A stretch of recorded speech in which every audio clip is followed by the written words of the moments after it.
आज की कहानी हमारी जितनी भी हॉरर स्टोरीज है उसमें से one of the interesting stories में से एक है। तो जिन लोगों को भी हॉरर स्टोरीज पसंद है उनके लिए ये एक ट्रीट हो सकता है, इसलिए इसे एंड तक जरूर देखना। आज की स्टोरी है केविन की।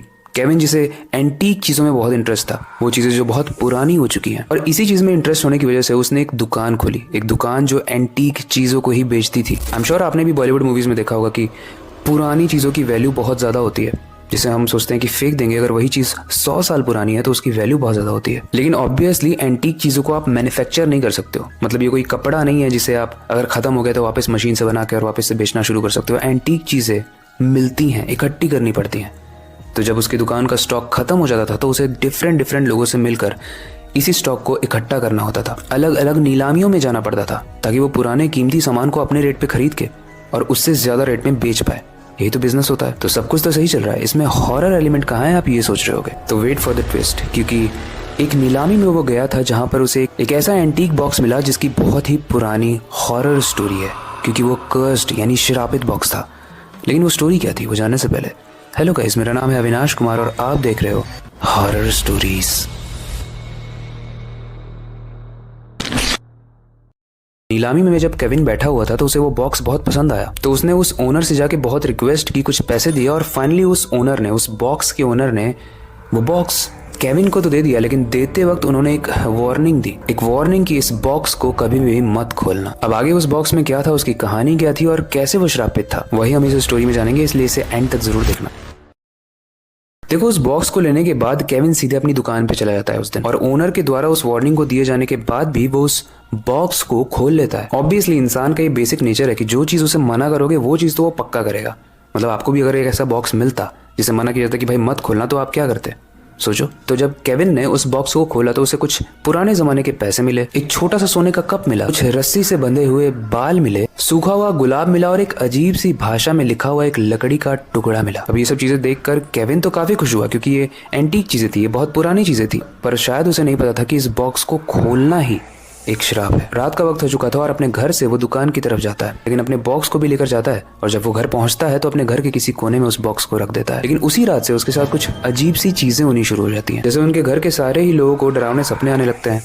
उन्हें ऐसा फील होता है कि उनके रूफ टॉप पर कोई चल रहा है। जब बाहर उतर के देखते हैं तो सिर्फ पैर चल रहे होते हैं। तो ये सारी चीजें हॉरर चीजें होने लगती हैं उसके साथ। इसके अलावा घर के सारे लोग बीमार रहने लगते हैं, इलेक्ट्रिकल अप्लायंसेस सही से काम नहीं करते हैं और पूरे ही घर में एक अजीब सी बदबू आने लगती है। ये सारी चीजें होने के बाद केविन का दिमाग हालांकि उसे कह रहा था कि हो सकता है कि ये जो बॉक्स वो लाया है एंटीक, इसी वजह से हो रहा हो। लेकिन फिर भी इन सारी चीजों को इग्नोर करते हुए, क्योंकि उसकी माँ भी एंटीक चीजों को कलेक्ट करने की बहुत शौकीन थी, अपनी माँ के बर्थडे में वो उस बॉक्स को अपनी माँ को गिफ्ट कर देता है। लेकिन इसके कुछ दिनों बाद केविन को एक बहुत बड़ा झटका मिलता है, क्योंकि अगले ही दिन उसकी माँ हार्ट अटैक में मर जाती है। इसके बाद ऑब्वियसली केविन या कोई भी समझ जाएगा कि ये बॉक्स की वजह से ये सारी घटनाएं हो रही हैं।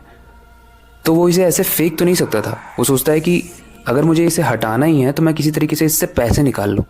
तो वो ebay.com, एक वेबसाइट जहाँ पर आप पुरानी चीज़ें सेल कर सकते हो, वहाँ पर उसे लिस्ट करता है और उसका प्लान काम भी करता है। ईबे पर लिस्ट करने के बाद उसे एक खरीदार मिल जाता है और वो बॉक्स अब उसके पास चला जाता है। इस बॉक्स को अब केविन से जॉनसन खरीद लेता है, लेकिन कुछ ही दिन के बाद उसे सांस की बीमारी हो जाती है। उसकी खांसी में खून आने लगता है और ये सब जानने के बाद कि ये सब कुछ इस बॉक्स की वजह से होता है, अब जेसन भी उस बॉक्स को कहीं पर गाड़ देता है ताकि ये किसी को भी ना मिले। लेकिन स्ट्रेंज बात ये थी, जब जेसन इस बॉक्स को गाड़ रहा था जमीन में, तो उसे उस बॉक्स में बहुत सारे नेल्स मिले थे, लगभग 100 के आसपास नेल्स। वेल, स्ट्रेंज बात यह है, जब जेसन उस बॉक्स को जमीन के अंदर गाड़ रहा था ताकि वो किसी को भी ना मिले, तो उसे 2 चीजें और मिली थी उस बॉक्स में, जो शायद केविन ने ध्यान नहीं दी थी। एक लेटर था जिसमें इस बॉक्स के बारे में लिखा हुआ था और बहुत सारे नेल्स थे, मतलब हमारे जो नाखून है वो खींच के निकाले गए हों, वैसे बहुत सारे, सैकड़ों के आसपास। लेकिन जब जॉनसन ने उस न्यूज को पढ़ा तो उसकी जमीन खिसक गई। जॉनसन पढ़ता है कि ये बॉक्स जिसके पास भी जाएगा उसकी मृत्यु हो जाएगी अगर उसने अपना नाखून निकाल कर इस बॉक्स के अंदर नहीं रखा तो। और उसी की अगली लाइन में लिखा था कि अगर रख भी दिया तो भी मृत्यु हो जाएगी। एंड नो डाउट कि यहाँ पर इतने सारे नाखून क्यों थे। शायद ये श्रापित बॉक्स लोगों के नाखून को खाता था और नाखून को खाने के बाद भी ये लोगों को मार देता था। और यही रीज़न है कि जब केविन ने इस बॉक्स को, एंटीक बॉक्स को खरीदा था, तो उसके ओनर ने इसे वार्निंग दी थी कि इसे कभी खोलना मत, ले जाओ बट खोलना मत। इसे केविन ने खोला, जॉनसन ने खोला और अब पता नहीं कौन क्या क्या खोल रहा है।